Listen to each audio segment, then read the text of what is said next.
नमस्कार, मी भगवान वानखेडे. आपण पाहताय पंढरपुरातील सर्वात पहिले YouTube news channel Pandharpur live. Pandharpur शहरामध्ये जमिनीचे दर गगनाला भिडलेले आहेत. पुण्या मुंबईसारख्या शहरामध्ये सुद्धा जेवढे रेट नसतील तेवढे रेट पंढरपूरमध्ये झालेत. याचबरोबर एक नवीन संकट पंढरपूरमधील प्रॉपर्टी धारकांसमोर उभं टाकलं आहे. ते म्हणजे जे मूळ प्रॉपर्टी धारक आहेत त्यांना विविध समस्यांना सामोरं जावं लागत आहे. कोर्ट, खटले अशा प्रकारचे त्यांच्या मागं वेगवेगळे प्रकार लागलेले आहेत. अशीच एक जमीन आहे पंढरपूर मुख्य शहरामधील. ही जमीन आहे पंढरपूर पुणे रोडवरील जे कर्मवीर भाऊराव पाटील महाविद्यालय आहे.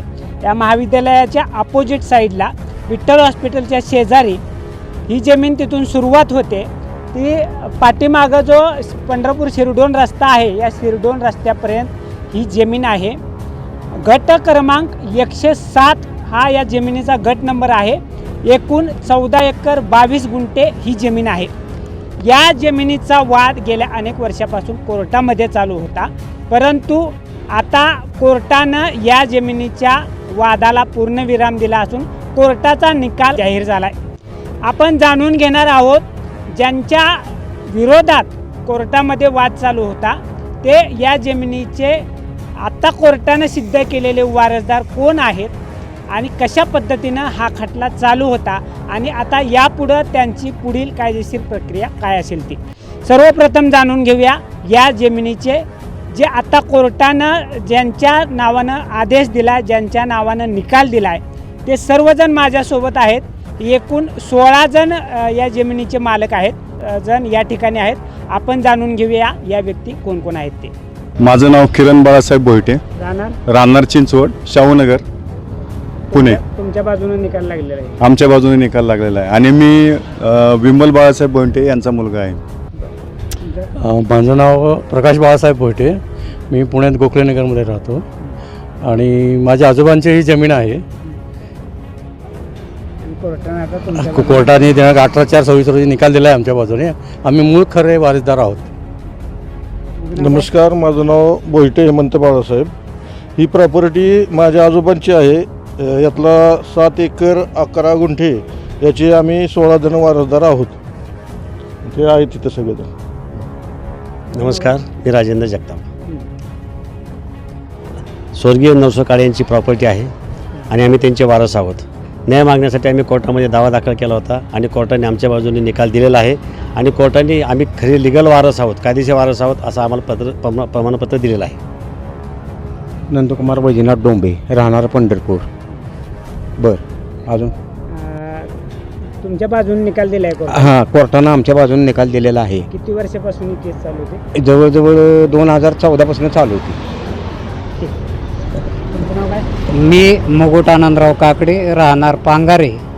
ही जमीन आमच्या पंजोबाची असून आत्ताच काही दिवसापूर्वी हा निकाल आमच्या 16 जण वारसांच्या नावाने ह्याचं पत्रक निघलेलं आहे.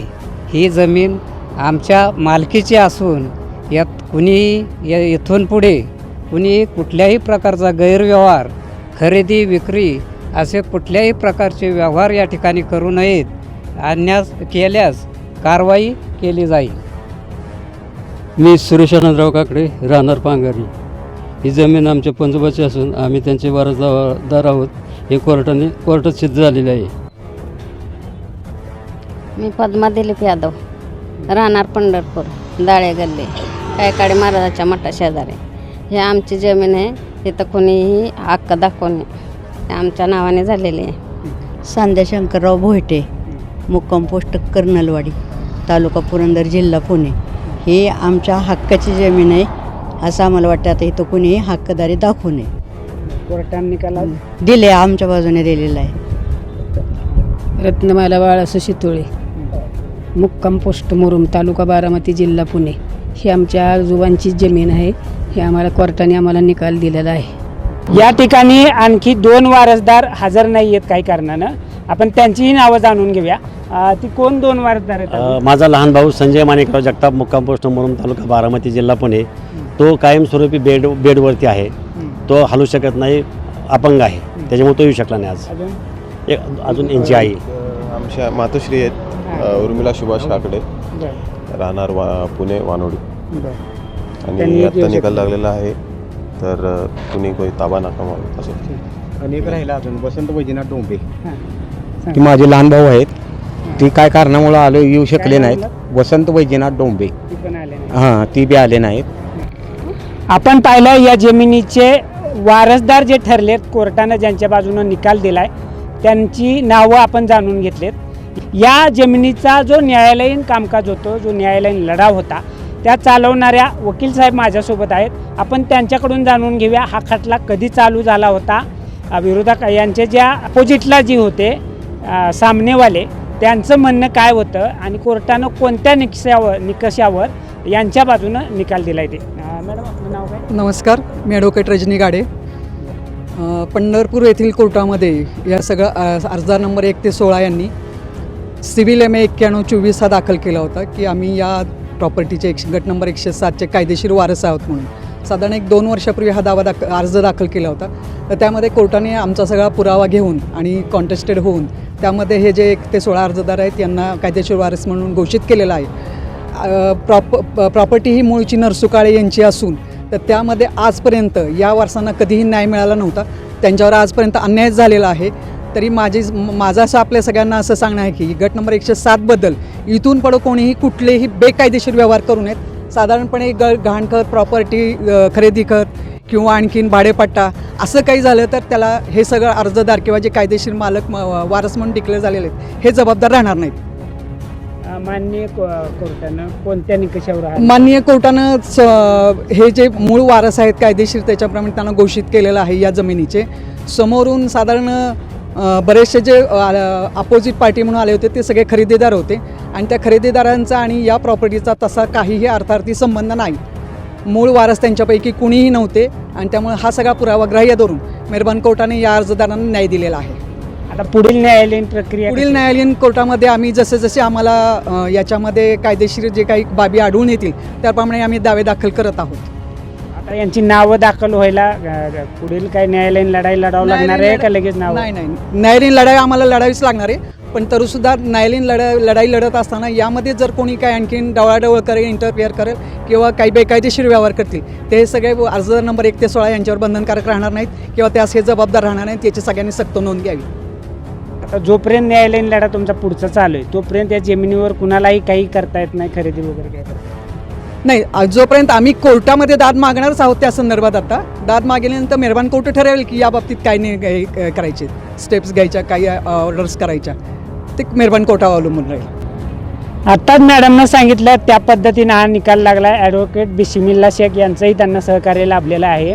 तर मंडळी, पंढरपूरचा जो वरचा भाग आहे, रेल्वे रुळाच्या वरचा भाग, त्या रेल्वे रुळाच्या वरच्या भागापासून ते हिजवाईपर्यंत जी प्लॉटिंगचं क्षेत्र आहे ही अतिशय म्हणजे याची किंमत एवढी गगनाला भिडलेली आहे.